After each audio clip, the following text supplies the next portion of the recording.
Hey everybody, Toby Smith. This is the next big thing. We're back with our Chinatel guests, Colin and George Alvarez. We talked in the last segment about the new model that Chinatel has built, and this model is based on, number one, continuing to partner with the spectrum owners in countries that have a fast-growing population, have the ability to pay for internet connectivity, and number three, being the low-cost provider. And I want to talk about that, George. When you go into, for instance, the Golden Bridge network in China, which you now have the first 2 cities under development, you're expanding to 9 cities, and then, as I understand it, you have the potential to go up to 100 cities with Golden Bridge. They own the spectrum. That's 3.5 gigahertz spectrum in China. And tell us how your approach is. Why are you able to build these networks so inexpensively relative to the other competitors in the market? Well, that's a great question. Our foundation with our company is based on architectural and engineering. We design the networks ourselves. We implement said designs with local contractors in a very cost-effective manner. We partner with companies like ZTE, obtain best possible pricing from them, benefiting also from the financial windfall that they provide for us as our partners. So when you add the expertise of building wireless networks, Colin and I have been doing that since 1987, and the experience that we've gleaned building over 140 networks worldwide throughout those years gives us a little bit of an edge with regard to secrets of cost savings, effective increased productivity from in-country personnel and subcontractors that allow us to do that, going right down to the basic materials of site installation. So when the network that you're building at Golden Bridge is sort of build on this.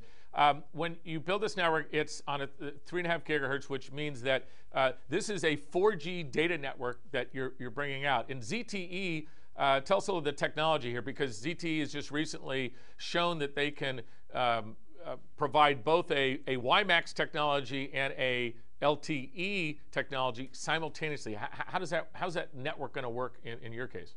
Well, we've actually deployed that in Peru. That's the first market that will go live for us in those 8 cities, and that's exactly the technology that we deployed. A WiMAX / LTE dual mode technology. The equipment in the field and the antennas are designed to deliver both products. The software upgrade required to go to LTE is the foundation at the Network Operations Center, or the NOC. So in the field and in the NOC, the equipment that we've installed remains.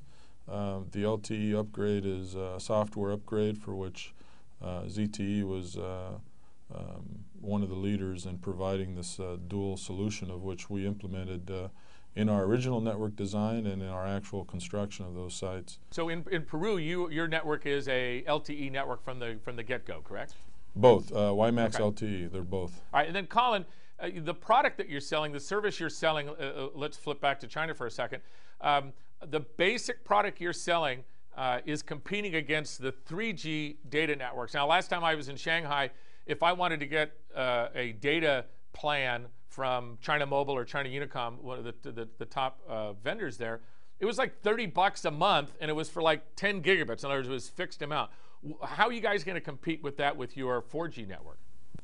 Well, what we have done is one of our important headquarters is in Taiwan. And as you're aware, Taiwan is the leading cutting-edge technology center for the manufacturing of WiMAX components, accessories, and CPEs. Customer premise equipment, for those of you who don't speak telephone. Exactly. Go ahead. All right. And with that relationship in Taiwan, and with the vendors that we're working in Taiwan, we're able to get very good negotiating positions to enable us to create a marketing plan that we feel that we'll be able to compete very, very competitively against our competitors. Right. So you're now coming in with a let's call it an $8 to $10 a month data plan that provides 10 times the speed of the 3G for 200% less. In other words, instead of $30 a month, $10 a month. Now, NBT, we call that a game changer. That's a value proposition that is pretty hard to beat. Once somebody has gone through the $10 of service, then what happens? Are they out of luck for the rest of the month, or do they just add more to their plan? They can add more to the plan. They can top up, and the clock restarts. Wow.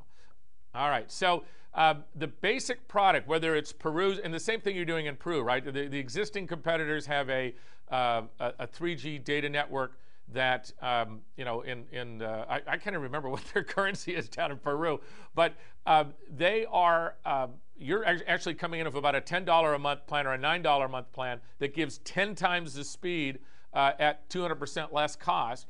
Is there anything else in Peru you're doing that with that basic plan that's sexy and exciting? Yes, we are trying to include one of the technologies that we're working in Taiwan right now to manufacture our CPEs or even our tablets with a SIM chip that will allow us to incorporate certain features like a SIM overlay that will enable us to incorporate a dual number in a CPEs or tablet that will enable us to offer even international roaming at a very, very good competitive rates. We will get to the tablet in the next segment, because I think, as our ex-president said, it's the economy, stupid. You guys are saying it's the tablets too, but I'll do a whole segment on that. Finally, George, the value proposition that you're selling in China in your networks is you're 200% lower cost. You're giving 10 times the speed. How are you going to sell it? Are you going to have stores? Are you going to have, what's the marketing plan? Oh, you have customer service stores where it'll be their primary location for purchasing either the pad or the dongle or the CPE. And you guys, and Golden Bridge is going to own and operate those stores? Correct. Okay. They'll be marketed under Golden Bridge. In Peru, it's under Perusat, so each one will have its brand. So you have the basic foundation of company stores. Then you have your standard retail distribution with resellers that are in every block, basically, of the entire country, as your secondary. And then recharging, obviously, most subscribers in China and Peru are on a prepay system. Corporations and government are on post-pay invoicing systems. The prepay credit card call-up, recharge your account is standard operation throughout China, throughout Peru now. So there's not a lot of accounts receivable, is what you're trying to say? No, it's those economies are prepay economies. They pay as you go. They use very little credit, unlike America, and they like to pay cash for those services. So in sort of general here, to close out this segment, you have you're the low-cost provider, you're the low-cost spectrum owner, you're providing the lowest price by an order of magnitude service, and you're providing 10 times the speed. Your point is, when we go through your performance, and we'll talk about that later, you guys have been very, very conservative on how many people you're going to sell. But the primary market for both of these areas is sort of the 14 to 20 to 30-year-old internet user, because those are the internet users. They can afford $8 to $10 a month. Well, let's take Peru as an example. You have demographics in the studies that we've established. The marketing plan shows a 13 to 25-year-old consumer that spends an average of 1 sole a day. So that's 30 soles a month, which amounts to about $9 to $10 a month of basic connectivity. This doesn't count any type of additional applications or other things that we do to raise ARPUs. But that's the target market. That's a target segment that we focused our plan around, and we establish our models extremely conservative, like you discussed, based on that demographic and the costs of CapEx and OpEx versus an attractive return on our capital investment with conservative numbers. And like you said before, as we'll talk about it in the next segment, but we feel that the pads and these CPEs and dongles are a great foundation for us to establish this connectivity and then move into increase ARPUs. All right. By the way, ARPU is average revenue per user. These guys are all telco geeks. When we get back, next segment, we're going to talk about two things. Number one, it's the pad stupid.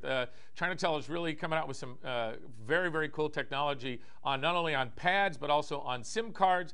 And the idea is to be able to take this network, be able to get as much market share you can by having the essentially fantastic value proposition, and then being able to layer in additional services, all of which adds not only additional revenue, but when you've already sold somebody at $10 a month, the next time you add them up for another $5, that is like about a 90% profit margin business, which we like.